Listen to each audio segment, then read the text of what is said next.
Degree Net Podcast. Third Degree, the Third Degree Net Podcast. Third Degree, the Third Degree Net Podcast. Well, hello there, FC Dallas Curious fan. Welcome to another episode. This one, 291, but it may be so jam-packed with stuff, it may need 291 point something added to it of Third Degree, the podcast.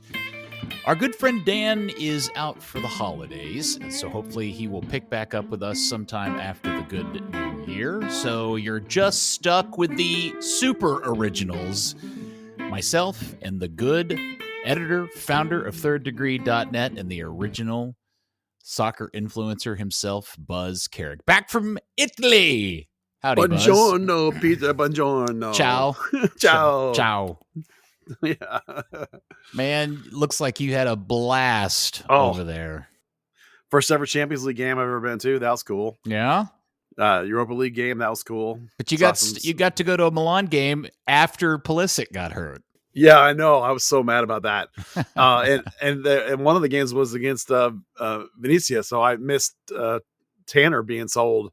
Oh, yeah. I could have called him up and been like, Tanner, come hang out. But so how great's the food? Oh, the food is ridiculous. I mean, listen, at some point, I'm ready to eat something other than Italian food.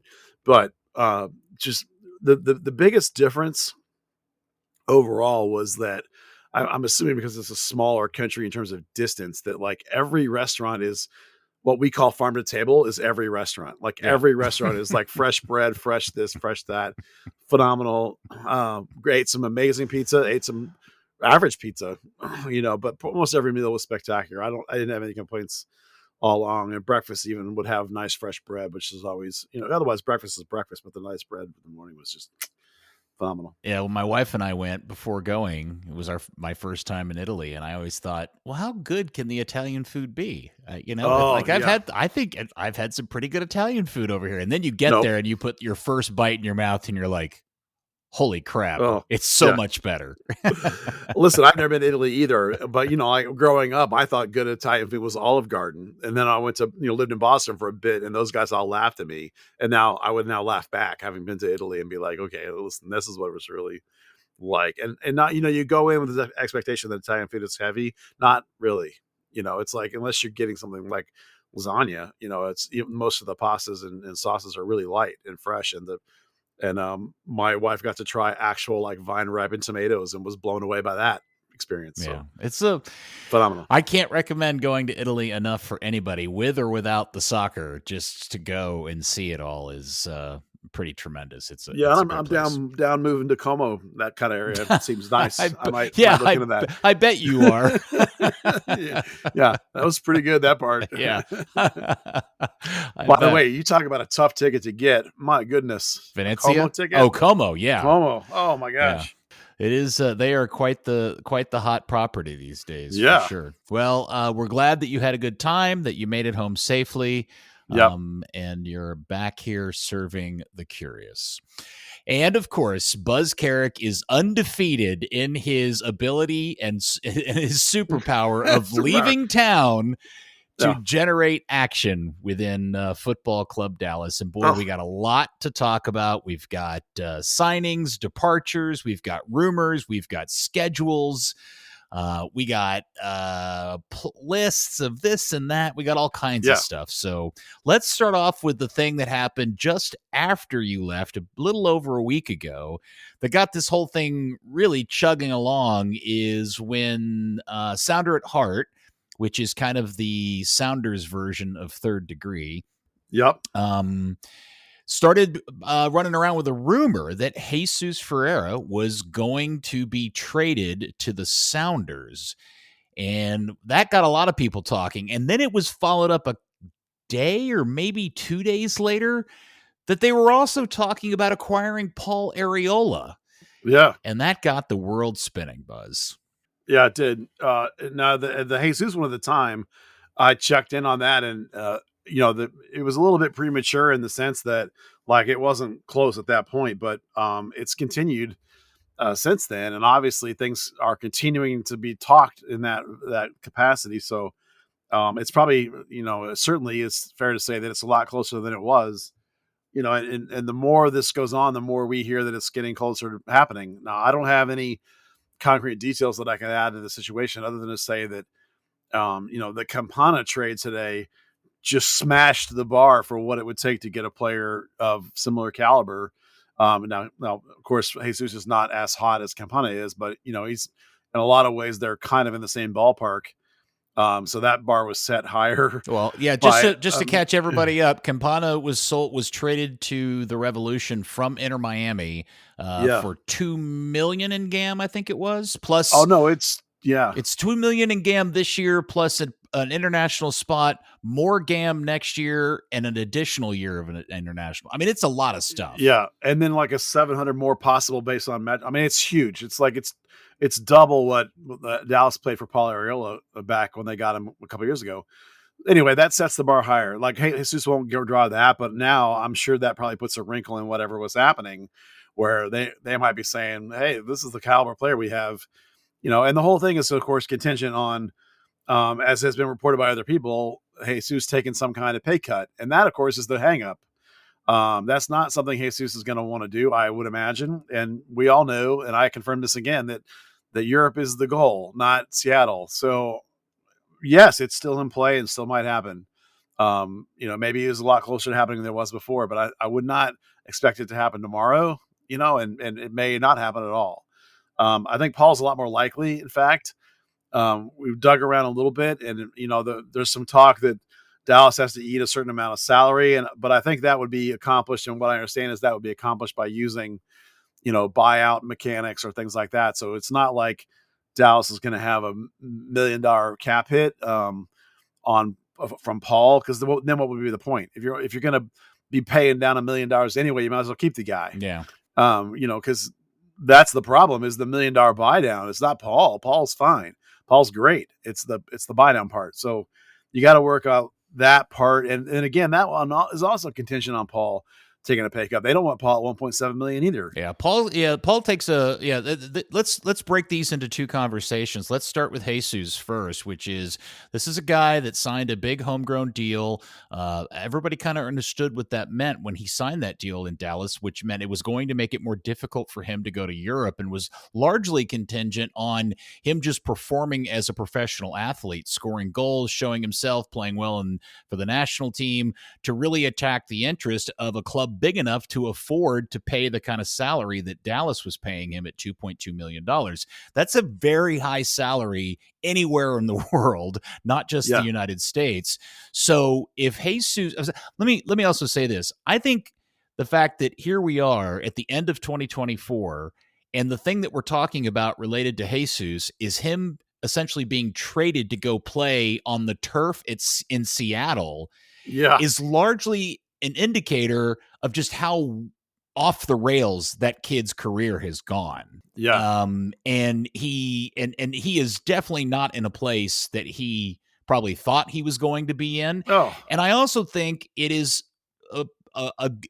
however it ends up happening, assuming that it ends up happening, it is definitely time for Jesus to get out of mom and dad's house, because he wants out. I think they want him out. I think it's a good time for them to part ways. So ultimately, if they make it happen, you kind of take all of those things and put them in the mix. It's an interesting situation, but it means that Jesus is going to have to take a pay cut that would drop him below the DP level. So DP next year is first off, you got to get your salary. What is it, below 1.7 or something? Sorry. No. I don't know. I think it's like 1.69 this year. I think that number goes up a little bit next year for him to then be eligible to be bought down below the DP number, which would then put him at just around $800,000. So he'd be taking like a 23% pay cut from this season to next. Yeah, that line is something around 1.7, where you are then capable of being bought down. Which is where Paul is, of course. So, and Jesus he has 1 year left on his current deal with an option. And that's the whole point, is they're asking him to take this pay cut so then they can buy him down. But this is the thing, is like, Jesus, I'm sure, is ready to try something new and try greener pastures and try the next thing of his career. I don't think he thought that was going to be Seattle. That's not what he had in mind when he said, it's time for the next step or whatever. He hasn't said that publicly, but that's what we understand it to be. So that's, you're asking a young guy who was on an upward trajectory where he's played in the World Cup, and now all of a sudden he's taken massive pay cut to go to a team he was, in the same league. So this is not what he wanted. And that's going to be the hurdle, is making him buy in on that idea is not easy. No. And so there's a couple of other things here. So the day that the rumor came out was the same day that Jesus and his girlfriend posted to Instagram that she's pregnant with his child. So there's that thing to throw in there.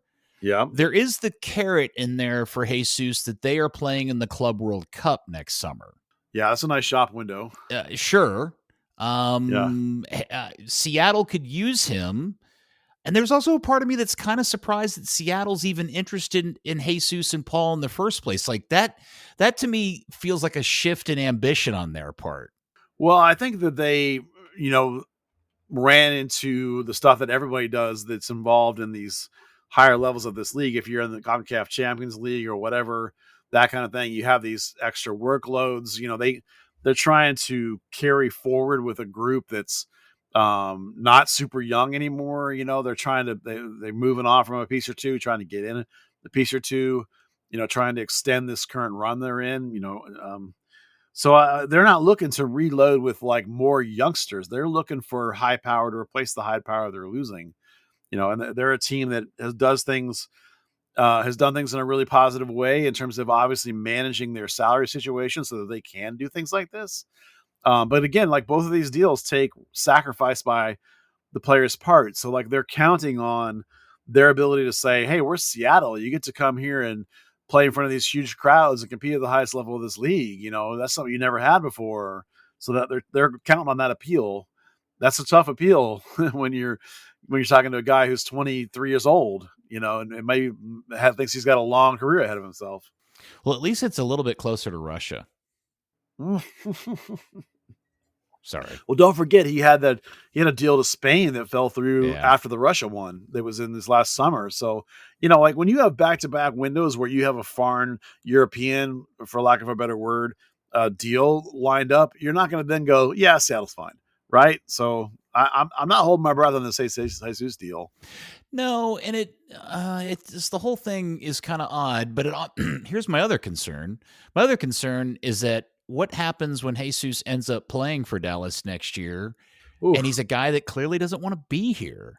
And at least, or maybe something happens in the offseason. Maybe finding out he's going to be a dad changes his perspective or something, and his desire to really help the club win something returns, or his performance on the field improves. I don't know. We talked about that with Paul. Remember, there's 5 things that sort of count as like these major life stressors that can really alter everything about your life, and one of them is having a kid. So it's certainly going to affect him in some way, positive or negative, who knows. I mean, I'm sure everyone will tell you that having a baby is a positive, but that doesn't mean it's not incredibly stressful. Well, but here's the problem. It also is well known in soccer circles that having a baby puts a dent into a player's season because of all the lost sleep and everything. I just found out the other day, Martin Odegaard for Arsenal has just come back from injury, and he has not been playing really well. In fact, there's been some games where people are like, what's going on? Is he still hurt? Turns out his girlfriend had a baby 2 weeks ago. Well, that'll do it. And so knowing that, at some point next season, Jesus is going to be a new dad, and dealing with all the fallout from that is something, and moving or whatever, changing jobs. Yeah. That's a lot, man. Yeah. That's a lot. So we went through all that we went through all that when Paul Arriola came here. Yeah. And he changed jobs and he got married and he had a baby, and it's like, and got dropped for the national team right before the World Cup. He had like 4 or 5 stressors in his life that caused the season to go sideways. So speaking of Paul, let's shift to that, because that one to me is a really weird, because because the way this is going to have to happen is Paul, who is before his guarantee, he qualifies for the buy down at his original non-guarantee or whatever, extra salary. Like his base is 1.5, and then when you add everything else, it's like 1.74. So for the purposes of meeting the rules of MLS, he's under the buy down limit.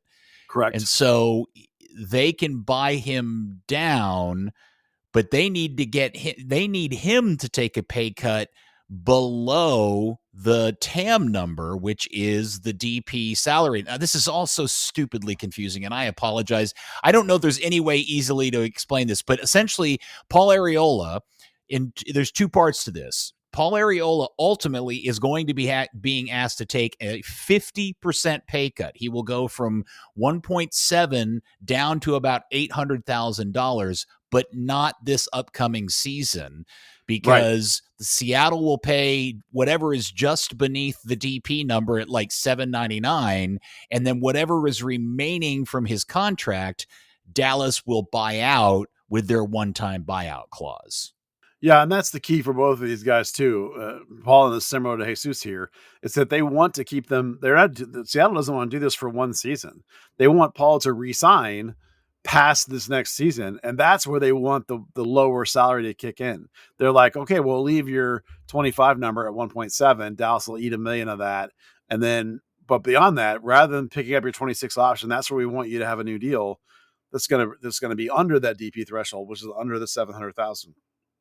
So, asking Paul to take damn near a 50% pay cut, when he's still in relative terms, he's a younger man, but he has a relatively new wife and a relatively new baby.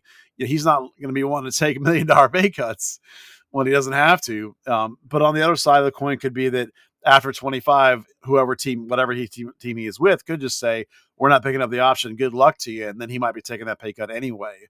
So that's a more swallowable pill because of the fact that you can get Dallas to, eat part of that salary and he won't lose money for this year. It's just that he might actually be willing to take a new deal because it's like, okay, give me 3 years on the backside of that 700 and you got a deal, because now I've got 3 years of security I wouldn't have otherwise. So do we see the idea of the Hunts using their one-time buyout on $1 million as clever or cheap?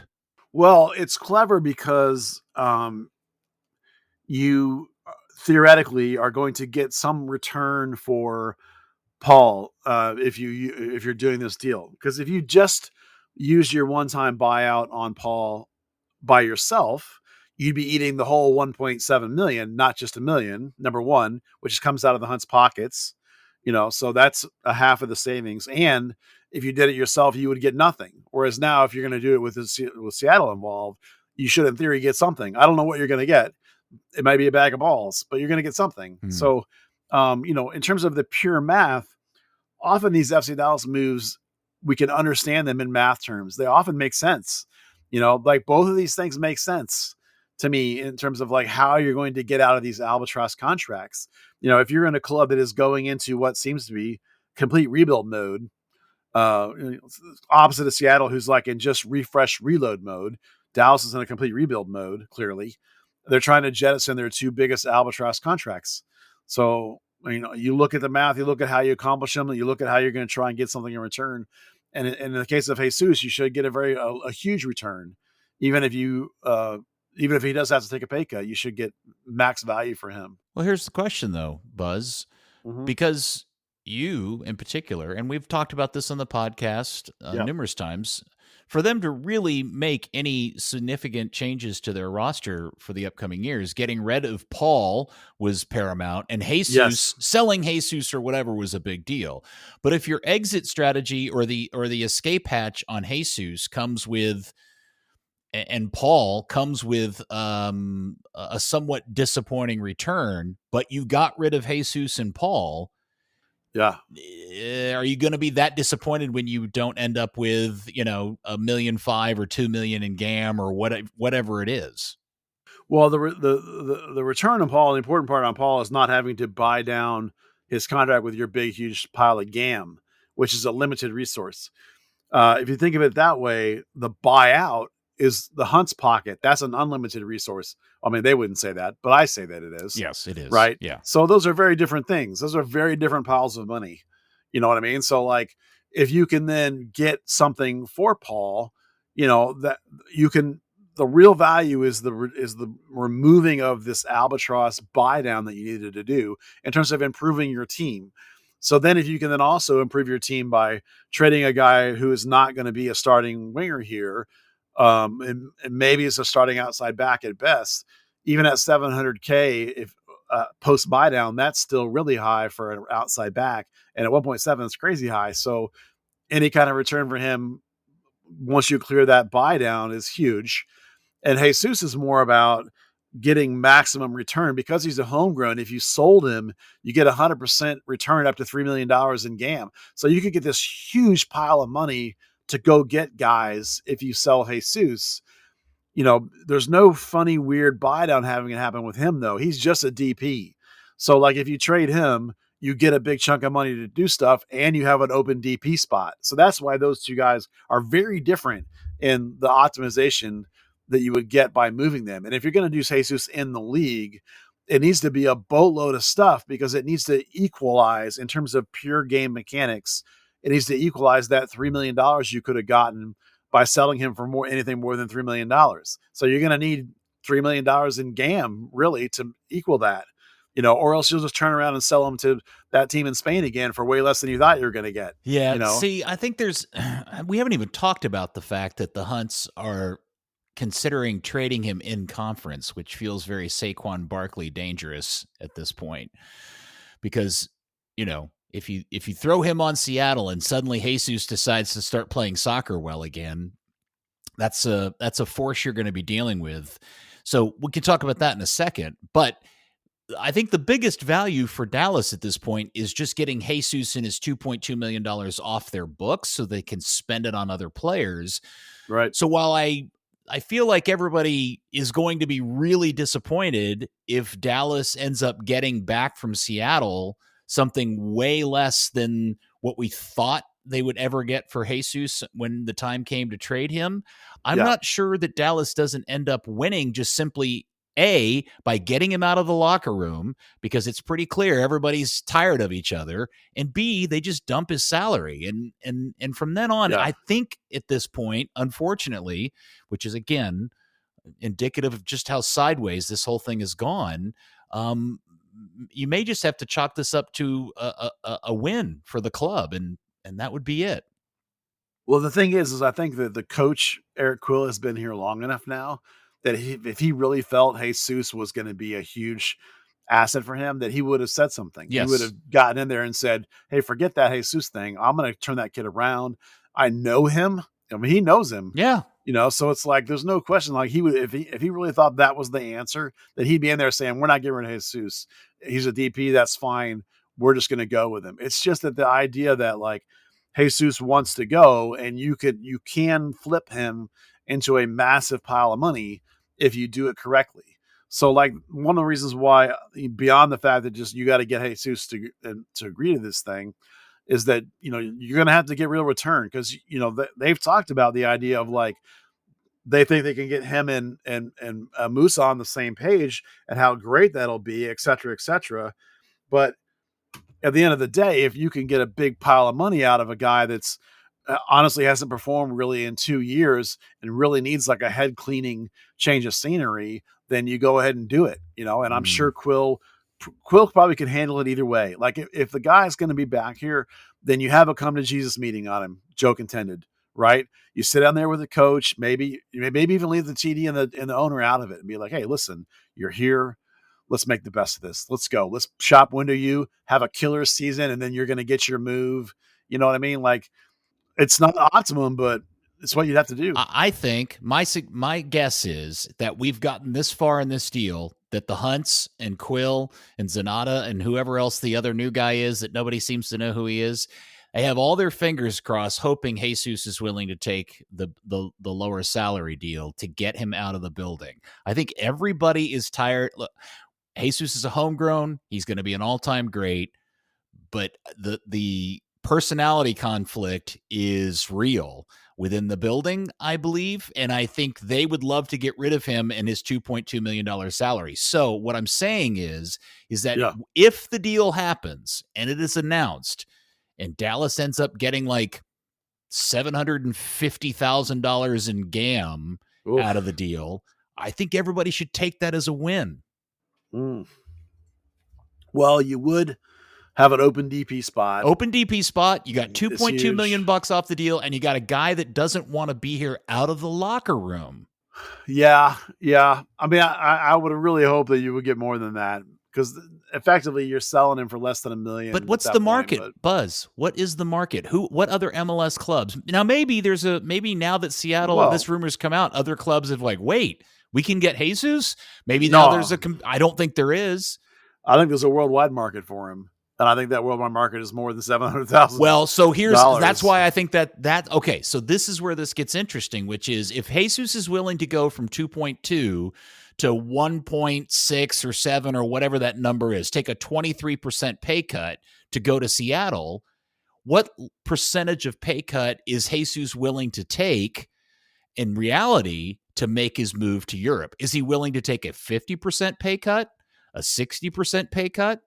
Because I think that's, you and I both, well, I mean, the other part of this, the other thing preventing him from moving to Europe is his form. Like, he's just not been very good for the last 2 years. Yeah, but, the last, he had 2 offers, one for $12 million and one for we don't know what in the last year, and his form stunk that whole time. So it's not like the landscape hasn't changed that much on him. It's easy for him to say, I've been injured, but I'm healthy now and all that kind of stuff. And I'm sure that while the market isn't 12 million anymore, I'm sure the market is more than $1 million.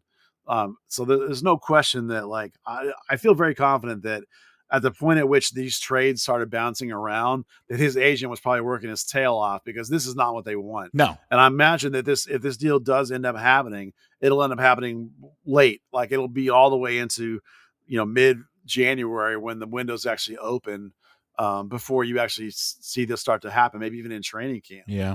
Like, if it's going to, it wouldn't even shock me to see it happen at the last minute. And if it actually just comes down to this being the only option they can come up with, because I'm still not convinced you're going to get him to take a pay cut. I mean, I'm not, like, if you're talking about a pay cut of $1 million, the dude's going to be like, you know what? I got a year left in Dallas. I'll just stay there for $1 million, because you can't really just say, hey, take a hike, kid. Here's your money. That's too much money. You know what I mean? Like, there's enough value in Jesus as a player, even this last year when he was hurt a lot, like that. There's still enough player there that you wouldn't just buy him out and just let him walk away, because then you get nothing. So you're not doing that. You just have him, you just do your best to try and salvage it. Yeah. I think this is all going to come down to Jesus's appetite for taking a pay cut, and B, how badly Dallas wants him out of the team. Yeah. I'm telling you, there's a completely different calculation made when you take $1 million pay cut. You're like, dude, my wife's pregnant. Girlfriend's pregnant than there was before that. So, like, I mean, we don't know the guy well enough to even begin to guess what's going through his head. But I guarantee you, as a new father, that calculation changes. So it's going to be a complicated situation. And Dallas needs to don't be afraid to bring him back. Don't be afraid that Quill's a good enough man manager that he can handle the kid and get plenty of value out of him. You may not get full DP value out of him, but you're going to be able to get plenty of value out of him at this point. I think with 1 season left, you don't want to necessarily let him walk away for free. So, like, you really don't want to pick up that option for 26 if you can help it. And don't forget that there's more money available for players in the summer window than there is the winter window. For going. I would love this club to have the $2.2 million and the DP spot. Yeah. Versus a guy that I think is a relatively high personality and injury risk. But don't assume that Dallas wouldn't switch to the 2 DP 4 U22 model. Okay. That may be too much minutia for some people, but that's a legitimate. We got talking about FC Dallas with a reduced stadium for 3 years. Well, I think I do think what you've just touched on is something we'll get to a little bit later on, which is what I am inferring is the overall theme of what is about to transpire with this club as we move into the next 3 seasons, but we'll talk about that in a second. So I'm sure there's a good chance that by the time somebody's listening to this particular episode, the Paul deal has already happened. who knows? We could be talking about this for another few weeks before anything is settled about Paul and Jesus. But I would say this. Let me just say this. It would be really weird when you sit down in the stadium or watch the first game at the end of February, and we all have this collective shock and realization that Jesus and Paul are never wearing the Dallas jersey again. Or they both could still be here. Or they both could still be here. Yeah. Yes. Let me just say that I think that Paul is far more likely to happen and far more likely to happen much quicker than Jesus is. I agree. The other thing that happened, and it actually happened before the Jesus and Paul stuff happened, was the announcement that Dallas had re-signed Alan Velasco to a contract extension that'll last from 25 through 28 with an option in 2029, which when I say out loud in public sounds really farting weird.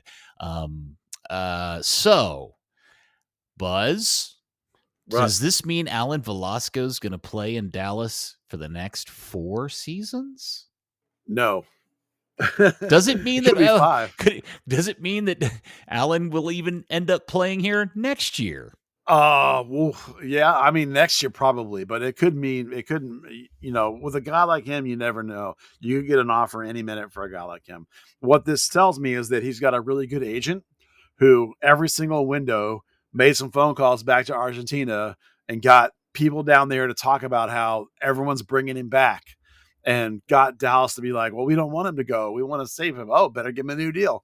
So it's really smart agent work on Alan's behalf. A kid that everyone assumed this narrative that he really wanted to go home. Not so much, apparently.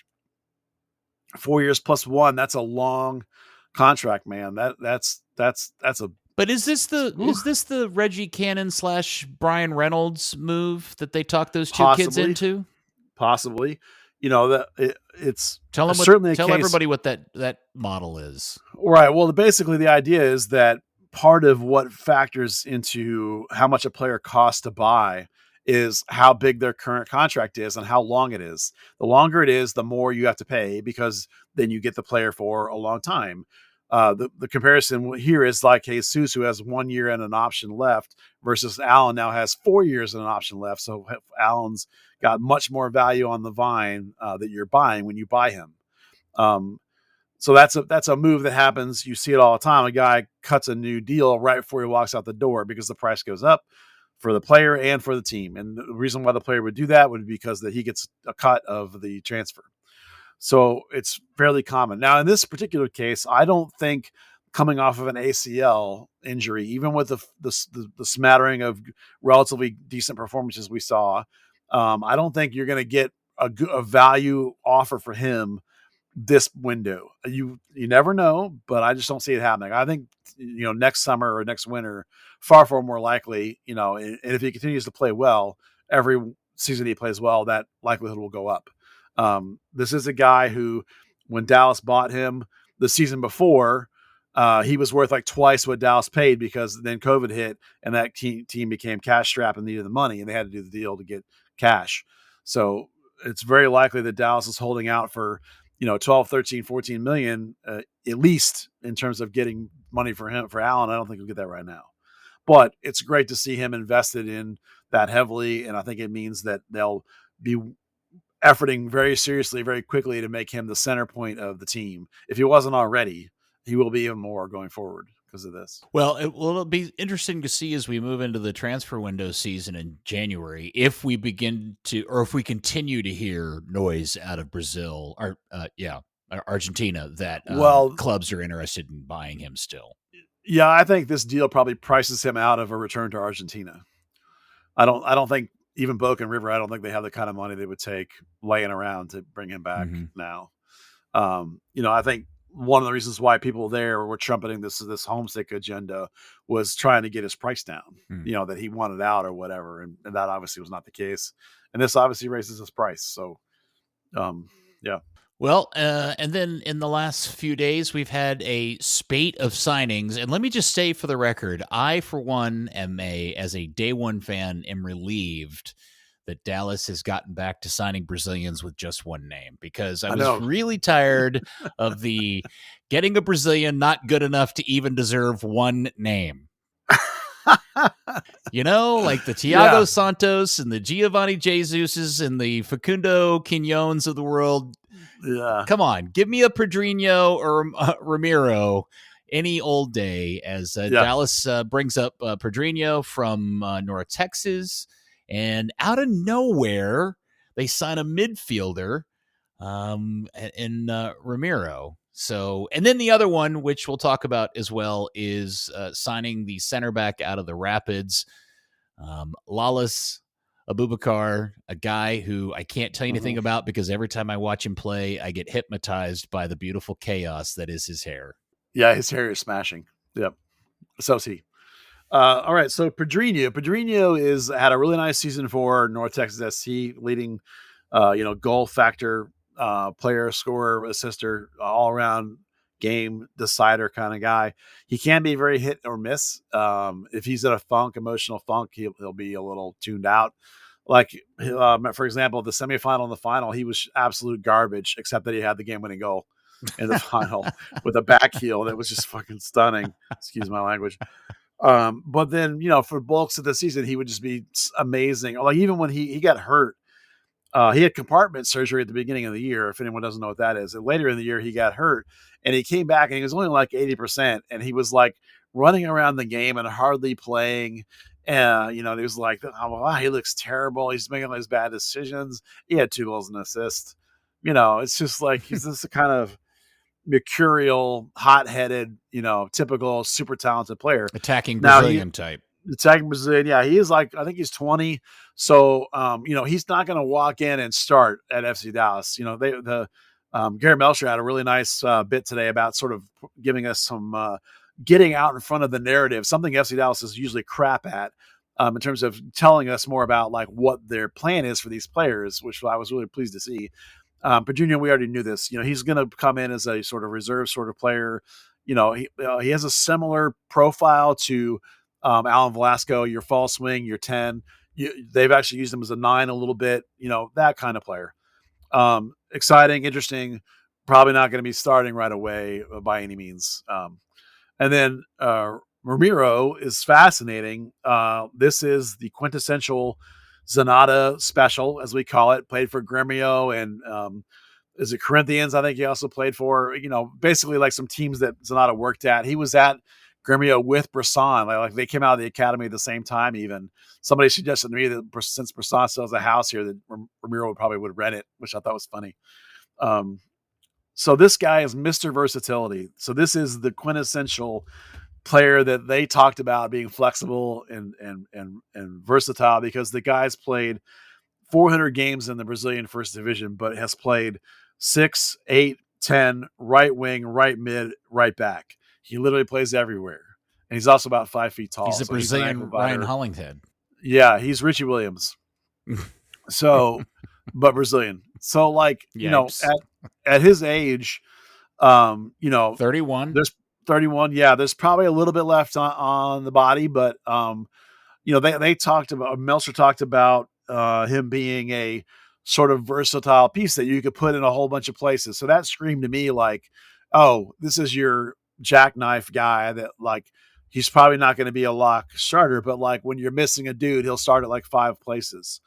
So he'll be a contention in a lot of spots for filling in roles, and it lets you drop other guys that you might not have needed, basically. So I think there was immediately a reaction to the idea that signing a guy like Ramiro means that he is Alaramendi's replacement, because obviously Alaramendi's available out on the marketplace. There's been lots of noise that maybe he may end up in Austin with Nico, since Esteves was the one that brought him here in the first place. Is that likely to happen? Is Alaramendi by all accounts gone, or is there a chance that he'll remain too? I would have assumed so, because there's a little bit of a similar profile in terms of the kind of player they are. But again, credit to Gary Melcher, who's flat out said in his piece that that's not the case, that the team is still post signing of this player. They are still actively in negotiations with Yaramendi, trying to get him to come back. So it may be that some of the delay in terms of getting Yaramendi back may be in terms of like how much money are they going to have available. so maybe some of those other moves have to happen first, or maybe they're waiting to see, if somebody might come in with this crazy offer like Austin, because Yarmindi is a free agent in a worldwide sense. He is not a free agent in MLS. Dallas owns his rights in MLS. So if, for example, Austin wanted him, they would have to come in with an offer for his rights. Now, MLS rights are not usually worth what the player is worth if they're signed, but it would be something. So there's obviously some factors at play with the Yarmindi in terms of like what it'll take to get him and how much Dallas might actually have. Also, Yarmindi was climbing a mountain the last couple of days based on his Instagram, so he might not be paying attention at the minute. I swear to God, like he posted pictures of him and a friend climbing a mountain. It's like, that's awesome. So, and I'm sure there's some agents involved there and all that kind of stuff. But so no, it's not out of the woods that they won't bring Yarmindi back. So that's nice, I guess. Yeah, and in classic Dallas style, the signing of a player that I think 99% of the soccer world knows nothing about. I mean, obviously, if you watch the Brazilian league, people are going to know who Romero is. I have never seen him play. I'd never even heard of the dude. So I have no idea if he's any good. I was very shocked to find out, I think you mentioned this already, that he's 5'5". Yeah. That bothers me a little bit. It's an ankle biter. FC short, back in effect. Boy, he is Richie Williams, isn't he? He is, yeah. And you should watch the YouTube video I found. He's got his stumpy little legs. I hate YouTube videos. I know, but it's fun because he has these stumpy little legs and he runs around like his legs moving really quickly so he can run fast. He's got a quick little burst, but then he doesn't have any tie-ins, run gait, But he really does play all over the place and he seems pretty heady. So, as a sort of depth piece can go, as a Zonata special can go, it's okay. As always, the price is what matters. Like if they paid a boatload of money for him to sign him, then I don't like it at all. But if he's, on $400K or something, like, it's less than Facu made, then I'm cool with that. It's interesting. He doesn't have a pedigree of a Laramendi, but I would say it's a pedigree equal to, maybe better than Facundo did when he got here. Oh, no question. Or Thiago Santos did when he got here. So that's about par with Thiago Santos, I think. Yeah, that's fair. So I would be shocked to find out that he turns out to be a Grezzo level good or no way, a Laramendi mental good, but he'd probably be an upgrade from Frazier. Oh, certainly. Yeah. And no question. And you'd like to think he'd be as good, if not better than Show, and Show's here. So, Show's got a little something, but that's going to be like Show's obviously much younger and much less experienced. So, there's going to be some comparable ability there because Romero, you would think, would have some wisdom and game experience that would allow him to play at a higher level. So I think it's a solid piece. Again, it comes down to the money. Like if you any deal can be stupid if the money is stupid, just like any deal can be of value if the money is right. So until we see some numbers from the MLSPA, because that's else will never tell us. Yeah. So at this point, in terms of the midfield, you've got Velasco, you've got Laramendi still here, you've got Show here, you've got Paxton, assumedly is going to be here and play next year. You got Ramiro, Leggett. Oh yeah, Sticky and Sabaling. Nolan Norris. Wow, lots to consider. So and I still think you're going to see Diego Garcia come up from North Texas. Okay, very bright young player. Yeah. Okay, so the big news that happened earlier today, we're recording this on Thursday the 19th, was the news that Dallas had finally signed a center back. Now, your mileage may vary. Buzz, you may be more excited about this than me. I am. But Lalas Abubakar is now just going to slot right in there with Tafari and Ibeaga. Yeah.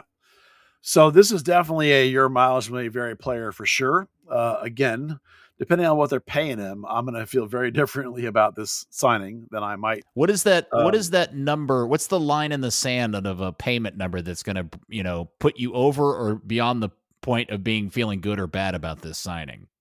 Yeah. Well, last year he was on like a high 600, right around 700,000, which was just short of the DP line. So he is 29 and the skills have diminished a little.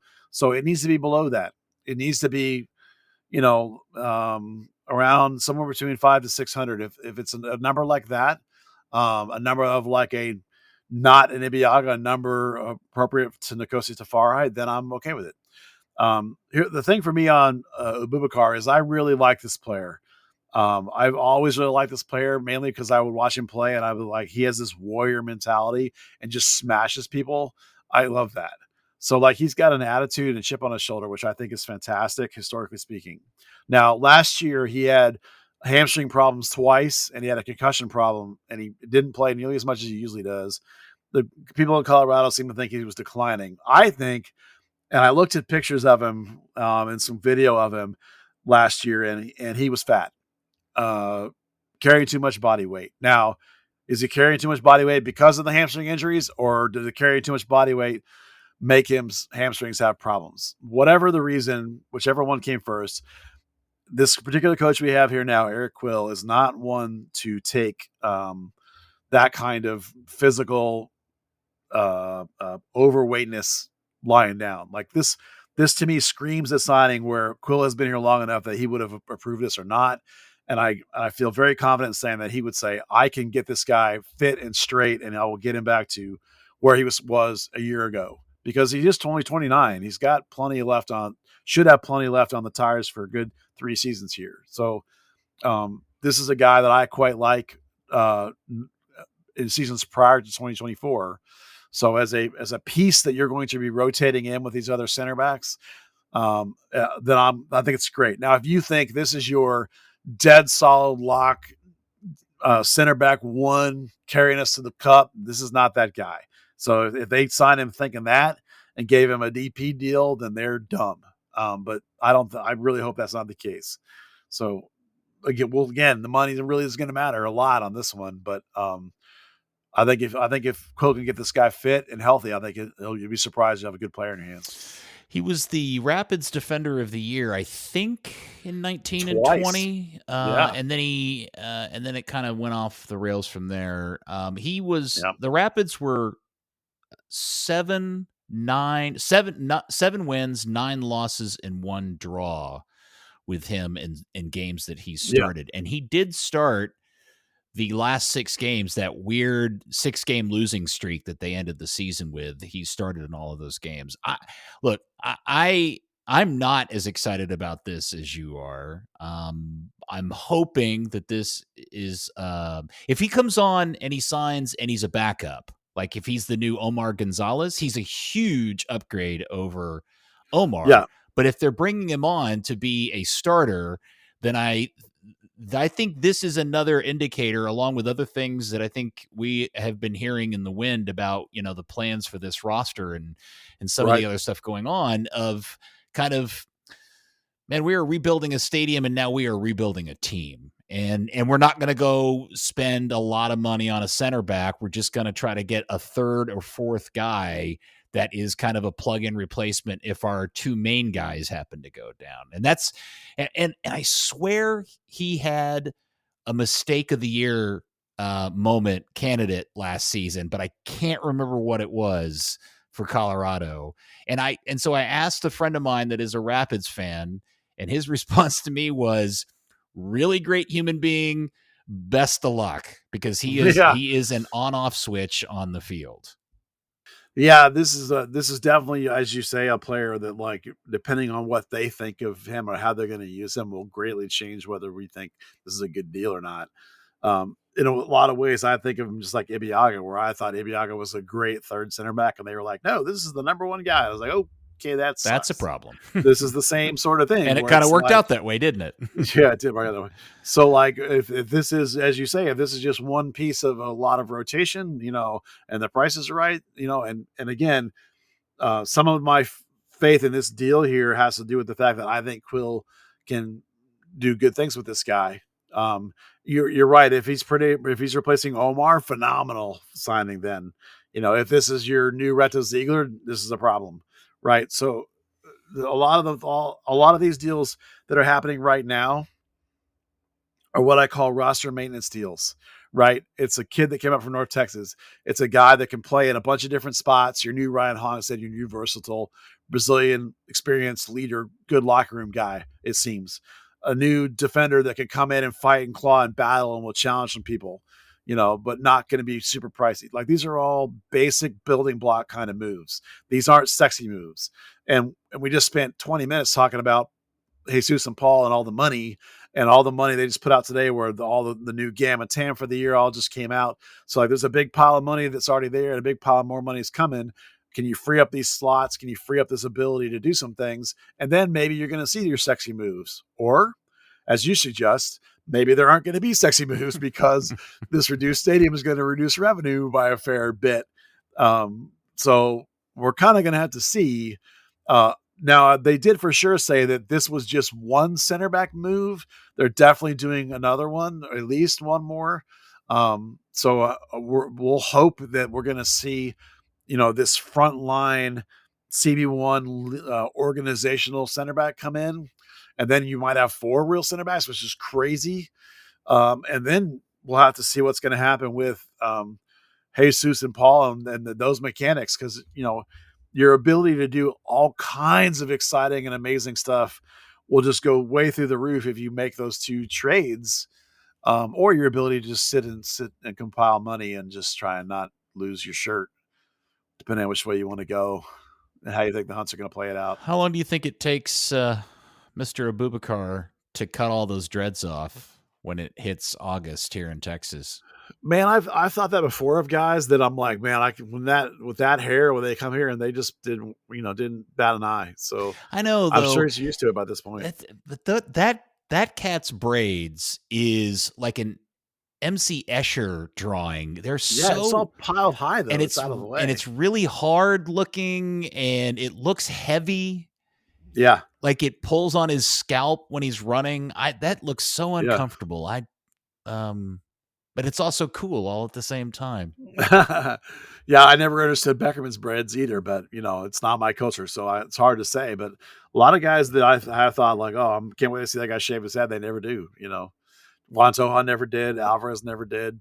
Shetty never did. I don't know. Mohamed Salah cut all his hair off, and I thought that was really weird. In fact, it was funny after playing, after however many months of seeing him without all of his hair, and then I saw some footage of him from last year with that big old thing of hair, and it's like, wow, that's really different. I love old Harry Salah. That was well, England. I mean, I remember watching the game and they were talking about how the game was terrible because it was so unbelievably hot. It was 70 degrees. Yeah. And I'm like, you guys don't know. For sure. All right. So those are the signings. The other thing that happened is that Jimmy Maurer officially announced he was leaving, only to then take a heel turn and sign with the Dynamo. Yeah, they gave him 2 years. So good for Jimmy. Yeah, good for Jimmy. Yeah. I mean, obviously. Will he be the starter there? I mean, they let their Clark go, so they have one other keeper on their roster. I don't know how good he is or not. He might be. Whatever the narrative came from that Jimmy was retiring, I swear Jimmy was retiring like 2 years ago, and then they talked him out of it twice. I thought, and I bought in totally that he was going to be done again. No, he still wants to play. So he's got a new 2-year deal down there in Houston. So good luck. Good for him, man. I'm excited for him on a personal level. I mean, obviously I don't like he's playing for Houston, but that's not the first Dallas keeper to go to Houston.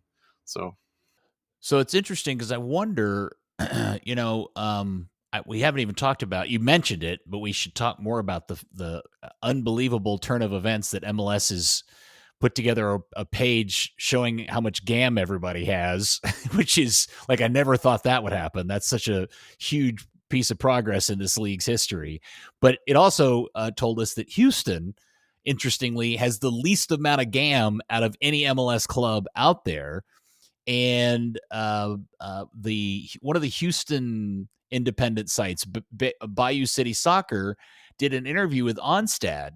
And I had totally forgotten about this, and I don't even know if I knew this, Buzz, but he, the current GM of the Dynamo, in an interview with them, said he talked about the trade, I don't even know how long ago it was, with Red Bull for a permanent international slot, quote, cost them millions in GAM, and it was the worst trade in MLS history.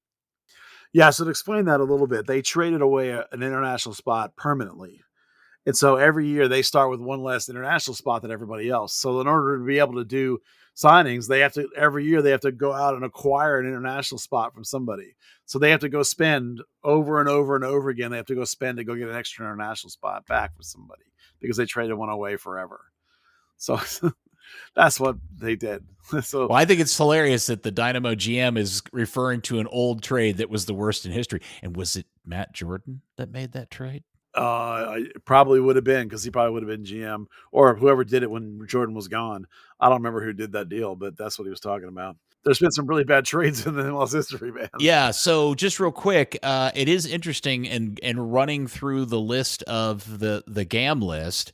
Dallas was at what, 4.2 million? Is that what I read? Give or take. Yeah. It's sixth most in the league, which was pretty high. And there were some teams with a lot of GAM out there that you wouldn't have expected. Atlanta was number one. Yeah. And they just got 6.5. To Austin had 3.1. Cincinnati, like, how does Cincinnati, after all that money they spent, have 4.2? Dallas at 4.48, 4.5. If you sell players, you get chunks of money. So they sold what's his name out to Mexico. Yeah. The U.S. striker. So when we talked about Campagna going to Miami, now we know where New England got all that, because they had $5.6 million in GAM. And after that, they still have 3.6, which is ridiculous. They still have a lot. Philly has 4.2. San Diego, because they're the new expansion team, has just over 5. St. Louis has 5.3. Wow. Interesting. Which really, and the Timbers have 2.7. Nashville only has 2.5. It is great to see the league finally got around to expose. And again, this doesn't tell us everything we need to know, but this is a long way from where we have been for the first 30 years. Well, it is and it isn't. I love the transparency of it, but it is also the kind of thing that kind of muddles the waters and confuses everybody, because now everyone's worried about, like, where did it come from? Where did it go? And it's like, what really matters is how good you are using it. Mm-hmm. Right? If you're using it in a stupid way, in a wasteful way, that's where you have a problem. And that's like the thing Wonstead was talking about, is like they did a really dumb thing because it's costing them all this money. So it's not the amount of money, it's just that it's relentless. So like, and the Arriola contract is a good example. Like you gave him this deal where you had to buy down his DP number over and over and over again. You know, you obviously thought he was going to be a full DP, but then, you know, that didn't work out. And so you've had 4 DPs. Now, Dallas has often all carried extra DPs. They've always had 4, 5, 6. Even one year there was like 7 guys that were technically DPs, but they're always by small margins. They're not usually $1 million buy downs like Arriola is. So that's like that contract is particularly painful. You know, so again, it's like when Toronto sent the striker Jimenez down to Dallas and paid like half of his salary. Like they had to use GAM to do it. That's a terrible waste of GAM. Or when Dallas picked up a good way that you use it is when Dallas picked up Dom LaRue, Sidney LaRue's husband, Dom Dwyer. Dom Dwyer. Yeah, when they picked him up off of the trading pile and then immediately bought him out, they used their buy down. It was only like a $400,000 contract buy down. It was no big deal, but they got a lot of stuff in it because the team he was with couldn't afford to buy his contract down. So they got a nice little move that cost them nothing except money out of the Hunt's pocket, and they picked up some stuff for it. So that's a smart use of the mechanics. So in the end of the day, it's less about the pure value of the numbers than it is about having the ability to use it in a positive way. You can do more with less, and you can do less with more if you're not smart. So the other thing that happened since you left is the expansion draft. The expansion draft took place. Yeah, Dallas did not lose anybody. They put quite a number of players and dangled them out there. I think I was pretty surprised. Junqua was out there. And who else was on the list? And Sebling, that's who I'm thinking of, was on the list. Yeah. And Dallas ended up not losing any players out of that deal. Yeah. You know, what happened was because Dallas under Nico Estevez had less homegrowns than usual, than they have historically. They've usually had a bunch of players that are automatically protected. And so you would only have like 6 or 7 players that would get exposed. Well, this time they had this whole boatload of like 15 to 16 players that was exposed. And you had very limited bandwidth of guys you had to protect. And unfortunately for them, they have 2 guys, one of which you wanted to keep showing, one of which you may not want to, Delgado, that were on loans. Well, you have to protect those guys. So that ate up 2 of the spots. A guy I would have exposed, like Enes Solly, I would have exposed, but they didn't, and they didn't expose Musa, of course, or Kamungo. Siki got protected, which was surprising. I thought they would leave him exposed. They protected Siki and Tafari. Sebling. I thought Sebling was on the list. No, he was protected. Ah, okay. Maybe I'm remembering that wrong. But they exposed Arriola, which you would think, oh my gosh, Paul Arriola, why'd you expose him? But, they just took a chance that San Diego wouldn't take him. Or maybe they were hoping they would take him, but they exposed Leggett. That was surprising. Giovanni Jesus, they exposed. They probably let it known that he was hurt, I imagine, to keep him from getting picked. He's a U22 initiative. That should be a really enticing player for somebody. But, people probably shied away from him from what we believe is a problem. The Enes Solly protection is a save face move, right? I mean, it's got to be. Maybe you figured you paid for him, so you got to, like how you protect that guy and expose Junka to me is crazy. How you expose Jesus when you protect Solly to me is crazy. Leggett, I mean, wouldn't you rather have Leggett, even though he's got a $900K salary? He was the best player over the past 2 months of the season on the team, right? Mm-hmm. I mean, under Leggett, Luxon, he was the best player on the team. So some of those things really are part of why we think we're in this complete rebuilding mode, because they were willing to let somebody take these guys that were like some of the best players they had. Yaramendi, like they exposed Yaramendi, but they still owned his rights. Like San Diego could have grabbed his rights if they wanted to. That's an amazing player. Yeah, and the other one that's kind of surprising at this point is Ruan, who is still here. Nobody picked him up in the expansion draft. Yeah, it's because it wouldn't change anything, because he's out of contract and he's a complete worldwide free agent, MLS free agent. It's like if you pick him up, he's still a free agent. Yeah. So is there any chance he stays? Do you think Dallas, because of the mystery of Giovanni Jesus's health status, that Dallas may be willing to pay a little bit more than we'd like? Well, that's the trick. I think they're waiting to see how much money they have, because I think they'd like to bring him back. I think he's a profile that would fit Quill's team very nicely. And I think that they probably would like to bring him back. He probably thinks this is my last contract, so it better count. So it may be one of those things that's going to take a little while, because you got to see what kind of money you can come up with. Mm-hmm. If they're still after another center back, if we're still trying to get out from underneath Paul's contract, and maybe they're like, hey, we've got the $600K that you want, or whatever it is. We got it for you. We got to get these deals done first, because the free agency window has been open for like 2 weeks now. It opened like on the 12th, I think it was. Mm-hmm. So we're into the second week of it. There's free agents signing everywhere. Dallas just signed a couple, right? So, any minute you could see him sign with somebody else. So I imagine the clock is ticking. But you're not hearing all these stories about, I hear Ron sign with this guy, here we sign with that guy. So I feel like it's fairly confident that, he hasn't been mentioned by FC Dallas very much, but they maybe trying to play this one low key under the radar, because, they mentioned Yaramendi, whose rights they hold. They didn't mention Ruan, who's a complete free agent. So I'm kind of figuring my guess is that they're trying to keep it on the down low and trying to see if they can sneak it in at a decent price, and just sort of need to get some of these other things over the line before they can. Probably the Paul one, notably, probably. So, Buzz, my point of view is it's delightful to see Dallas make moves. It's kind of like, wow, okay, there's some actual stuff happening here, but none of it really blows me away. It's that I don't dislike any of the moves, but none of them are giving me a sense that Dallas is going to be a real contender in 2025. And I'm curious what your point of view so far today, because we really kind of have to wait till the whole thing settles out before you can make any definitive judgments on it. But that's just kind of where I'm sitting at. I'm curious where you're at so far. Yeah, I feel the same way. That's what I meant about these deals are all roster maintenance deals. These are all balancing your squad. We talked a lot about how poorly the roster was constructed last year.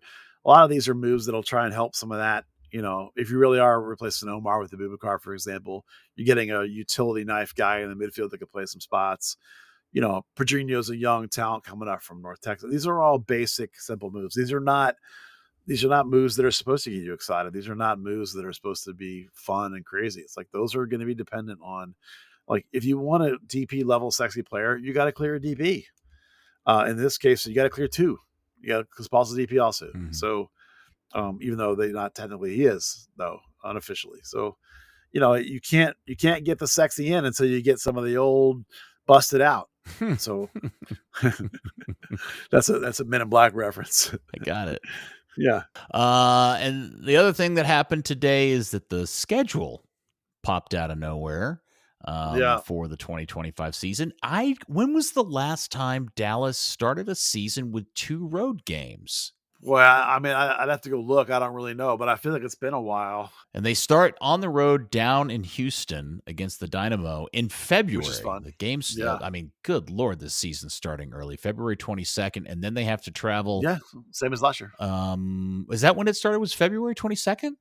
Yeah. Really? Yeah. Wow. Okay. Yeah. Last week in February. And up in Colorado, before they get to come home and they play 2 home games consecutively, they go to Colorado on the 1st, and then they host the Fire on the 8th and Vancouver on the 15th. Did you see that? By the way, I love Brimstone Cup game. Did you see the Chicago Fire's awesome social media bit they did? No. For their schedule? They lit on fire something for every team that they're playing. So, like, to see how fast it would catch on fire and burn up. And the FC Dallas one was a cowboy hat, and it was like 10-10, no notes. It was really funny. Kablooey. It was well done. Well done on their part. Yeah. All right. Very good. But there's some exciting trips on here. I mean, at Atlanta, at Inter Miami, at San Diego in May, and that's all cool stuff. At FC Cincinnati, where they've never been. Oh, fun trips. Man, that would be a fun trip to take to go see that stadium. I think that stadium is going to be awesome. Yeah. There's a bunch of trips on here that I would like to do. They get New York NYCFC in town here. Yeah. You got some good ones, man. They end the season. I always like to look and see what September lines up to be, because that's always where the rubber hits the road. It is a pretty even split between home and away games. Yeah. Away at St. Louis, home against Austin, home against Colorado, away at Portland, home against the Galaxy, and you end the season in Canada in Vancouver on the 18th of October. I don't know whether this is an unofficial rule, but FC Dallas always gets the Galaxy late in the season. Like in the last couple of games of the year, they almost always get LA. Yeah.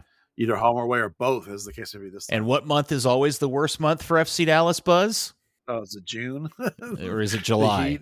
July, yeah. So that's July this time. In July, on the road in LAFC, on the road in San Jose, home against St. Louis, home against NYCFC. I'm sorry. You start the month at home on the 4th against Minnesota. That's the one national TV game. Yeah. That's the one FS won that game. Really? That's the only one they get. Okay. It's the only one that was in the release. I mean, maybe there's some other ones that will get added, but that's it so far. So they have 3, they have 3 home games in the heat of July, and they have in August only 2 in August, Portland and LAFC here, and they go to Austin and to the Galaxy. Oh, hey, here it is. The same trip I took last year, Buzz. Yeah. No. One's a home game, one's an away game. They play LA's back-to-back. You don't get the LA double. So there you go. Okay. Interesting stuff. You can have an LA San Jose double in July. Yeah, you could do that. I think the most interesting one, you noted it, the road trip to Cincinnati. Obviously going to Miami would be a lot of fun. Yeah. San Diego. Yeah, those would be cool. All right. Yeah. Only won 3 straight road game stretch in April into May. That's pretty good. That is good. All Just right. the ones. Pretty good division. Buzz also did his Dave Campbell's Texas high school football player rankings for FC Dallas Academy players this week. Yes. That's out on the website. It is. It really, this particular window is a really weird one because of this shakeup where they had a lot of older players at North Texas. We didn't see a bunch of academy kids playing there, and that on top of the fact that they already had all these kids that they had signed. Like there was a couple kids they signed that felt really weirdly early to me, and even from different teams that were outside the academy. So they kind of already have signed a lot for this window. So really, this list could have been one guy, and that's Caleb Swan, who's a kid that is the best player in the 07s. He reads the game about a second ahead of everybody else. Just a phenomenal player, big Paxton Pomacall type player. He's going to Maryland. He accelerated his graduation, that kind of guy from high school. He's going to Maryland in January. So if they're going to have to do something, they got to do it now, or else he's going to be gone. They're going to miss him, and he's a very talented player. So everybody on the list after that has plenty of time to progress, either in the spring here or in college, or they're players that are further down the list. And we're already starting to sneak in some players from the 08s and 09s that are some really exciting players that are going to come up over the next couple of years in the list. So even some I think that'll be big time participants and maybe even full-time stars with North Texas next year, even though they're only academy players, because that team's going to change drastically. The North Texas team, it may be all academy. Wow. Damn near. All right. Well, speaking of which, we finally figured out what was going on with Michelle and John Gall and who was going to coach what. That Yeah. I mean, it's amazing that I looked back and it was like the John Gall news broke after our last podcast. So we have to touch on it. And that's that Michelle was obviously Quill's first call when he got the head coaching job, because he wanted him on his staff. And so John Gall's taken back over North Texas SC, which is a little bit weird, but this is an organization that thinks very highly of John Gall. And I think he's really good at progressing players, helping players progress through from amateur to professional. I think that's his bread and butter, what he's very best at. So I think, it seems from his reaction, it's that he's pleased with it. It is important to have multifaceted things on his resume, on a coach's resume. You don't want to just be the USL next pro coach, or just be an assistant like Luke Song was just an MLS assistant. You want to have variety, like that's what Quill did when Quill left. So good for John Gall that he's being kept in a really positive spot, and he should do really great things with that team next year. Help progress those kids along. And this week was the groundbreaking at the new facility out in Mansfield, which is essentially Mansfield's getting what MoneyGram was supposed to be when it was originally concepted, which was a bunch of fields and a stadium. The stadium at MoneyGram was ditched at, I can't remember what part of it. It's somehow, I don't remember the backstory on it, but there was supposed to be a 5,000 seat stadium at MoneyGram that went away. Yeah. But it will happen at Mansfield. In fact, I think it's a 7,000 seat stadium. And I had 10 in my head, but whatever. Same, bigger. And North Texas will move from Choctaw and Arlington out to Mansfield, and that will be all the way out there for 2026. 2026. Yeah, the renderings look nice. Looks like it's a good situation. It's kind of far down on 360. But that's what they wanted. It's about as far away from Frisco as you can get and still be in the Metroplex. I know. Yeah. Further away from my house, which is a bummer. Oh, is it really? It's further to Mansfield from Arlington than Frisco is? No, the new stadium is further from my house than Choctaw, which is like 5 feet from my house. Right. Okay. But Mansfield's closer to you than Frisco is, correct? Sure. Okay. But it's not closer than Choctaw, which is I can walk to. But it'd also be grass, right? Yeah, it will be grass. It's a much better, more appropriate venue. It's going to be the right size for that team, and it's going to be grass. It's going to be a really nice situation. A complex with fields around it.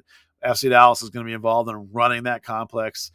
I mean, for all we know, maybe they'll see some FC Dallas South or something. They'll start playing there. It's going to be like MoneyGram, as you said, with the stadium. So it's a good situation, to be fair. Okay. Any other FC Dallas specific stuff you want to get into? Man, we've been cranking for almost an hour and a half. Man, that's a lot. Yeah, it is. I mean, there's lots of stuff bubbling of more homegrowns to come, and maybe one that's already happened.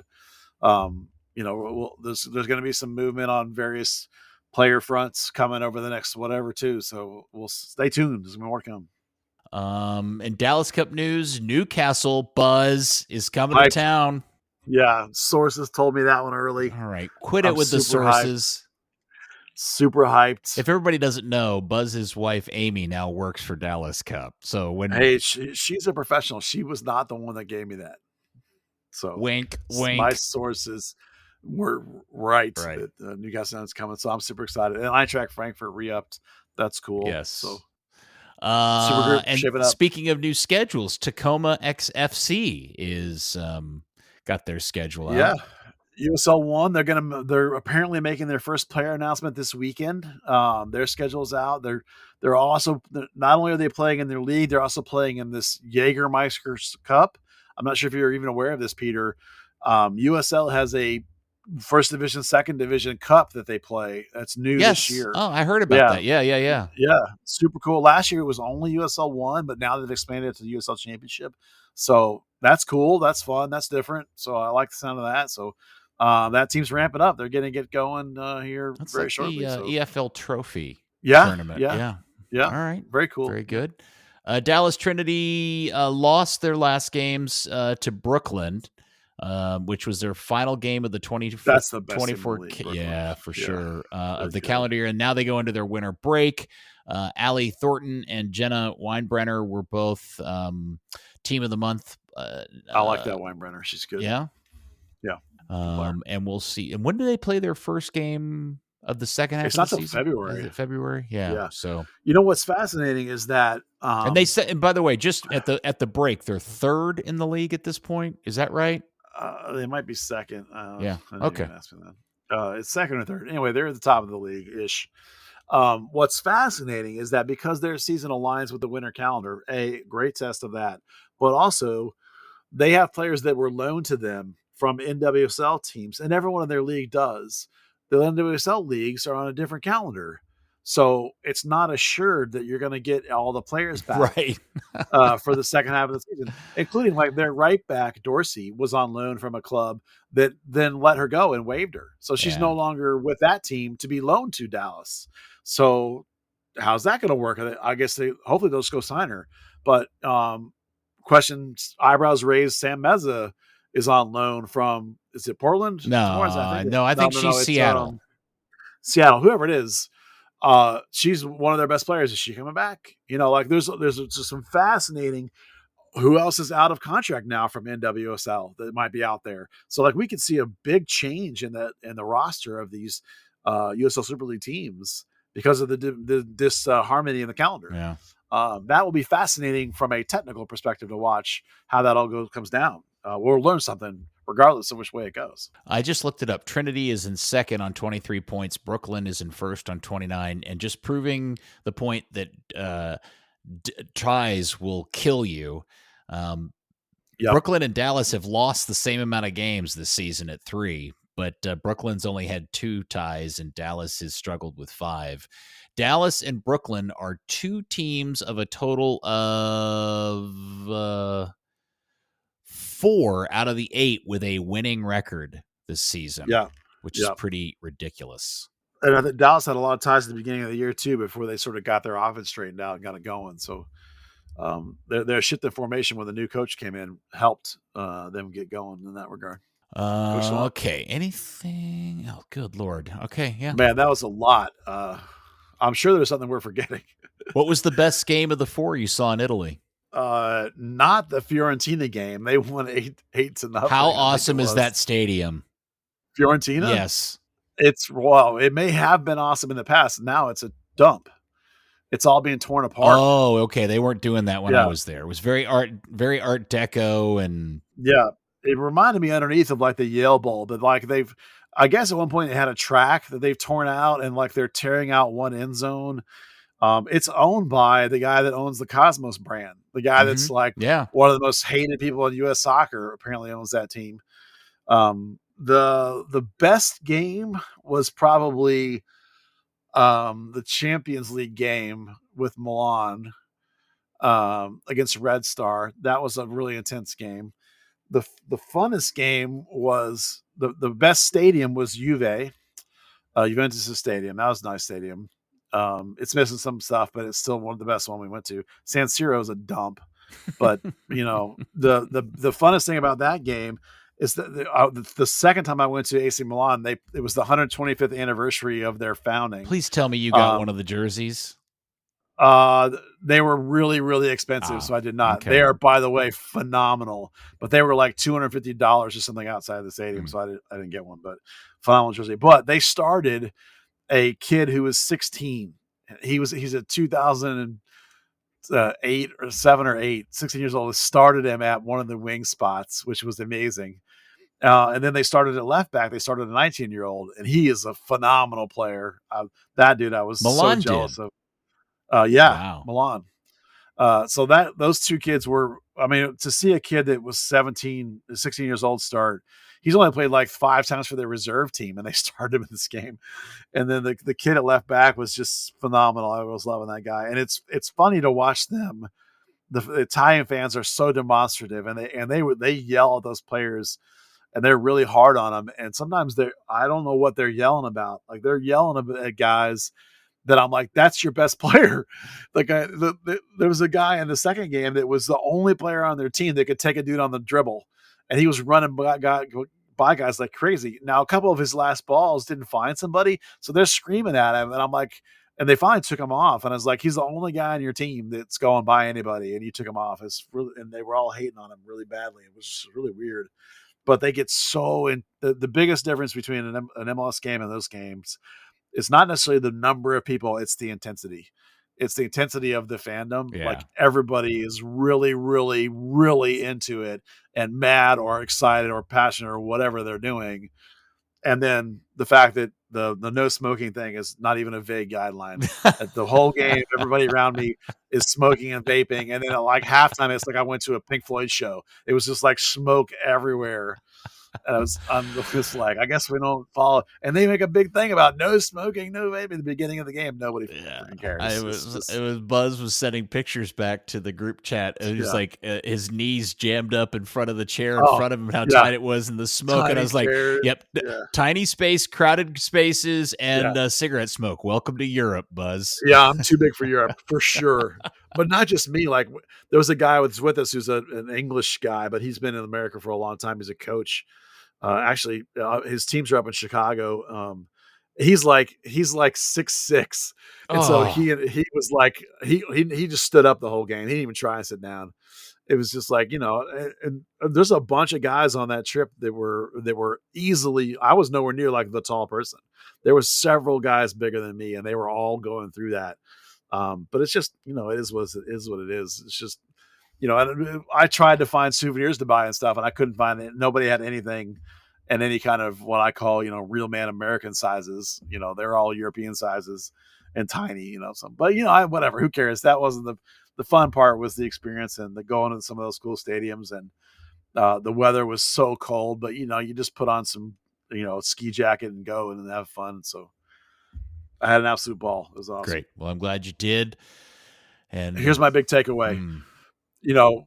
They say prego means you're welcome. So the prego spaghetti sauce here is you're welcome sauce.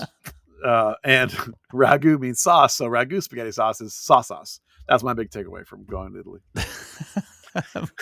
I'm glad you learned all that, Buzz, while you're over there. That's what I learned. That's a big trip. I love that. Yeah. Very good. All right. Well, I think we did it. I think we've done enough damage for a week of podcasting. Yeah. Yeah. And by the way, just if anyone's interested, the company that did the tour for me was called Bravo. I linked them in their socials and stuff, and they put together these tours, and they take care of everything. It's bus, train, hotel. They got guides that know everything, shuttle you around. Here's your tickets. Here's where we're meeting you. Here's where we're dropping you off. Go. Time off for tours of this or that. Or the other thing. I thought you went because of something related to Amy. It was. It came through. It's a connection that came through one of Amy's soccer jobs that got us into the group. But that's who put it together. It's a group called Bravo Sports Tours. Wow. It's related to. They do team tours and camps and such like that. They have these foreign trips for teams and clubs and stuff. They also run these tours that are just like to go to games and things like that. These are some of the different packages so she got the contact through one of her soccer gigs, and then we just did the bit, this Italy thing that was lined up with the Champions League game and the Europa game, so it was fun. All right, it's great. Kick ass. Good for you, man. Yep. Thanks. Glad you got to do it. All right. Well, I have a feeling more is happening now. Are we doing podcasts the next 2 weeks, or are we taking off until after January? Let's see. Well, next week would be the day after Christmas, so. I guess I'll check with you and we'll see how it goes. we will for sure do the second. So next week, maybe we'll see. Okay. Yeah. I mean, a lot of it is going to depend on if anything happens. If nothing happens. Yeah. I mean, it's Christmas and like, I'm going to have in-laws here. So I'm going to say probably not doing one the day after Christmas, but if you and I get together and decide we really need to, we can, and we'll let everybody know. If not, it'll be the second. Jones in to do some burn talk. Yeah. I mean, some stuff goes down, but it's like the office, like everything came out yesterday, today and tomorrow, this being Thursday, and then Friday, I'm sure there'll be some more news because I guarantee you MLS offices are going to be closed Monday, Tuesday, Wednesday. So nothing's going to happen unless it happens tomorrow. Like if the draft is tomorrow. So if we feel like we needed some draft talk, maybe you and I can knock out a quick draft 30 minutes or something on the 26th, possibly, I suppose. We'll let everybody know. Right. Well, glad you're home, Buzz. Good talking to you. Good fun times. Yeah, yep. And everybody, all right. And Dan, since we didn't get to talk to you, I hope Dan is having a good holiday season. And we hope you, FC Dallas Curious, are having a good holiday season. Have a Merry Christmas, Happy New Year, in case we don't talk to you until after the New Year. But at some point, somewhere down the road, whether sooner or later, we will talk to you next time on the next episode of Third Degree, the podcast. One name, Brazilians. Third Degree, the Third Degree Net Podcast. Third Degree, the Third Degree Net Podcast. Third Degree, the Third Degree Net Podcast. Third Degree, the Third Degree Net Podcast.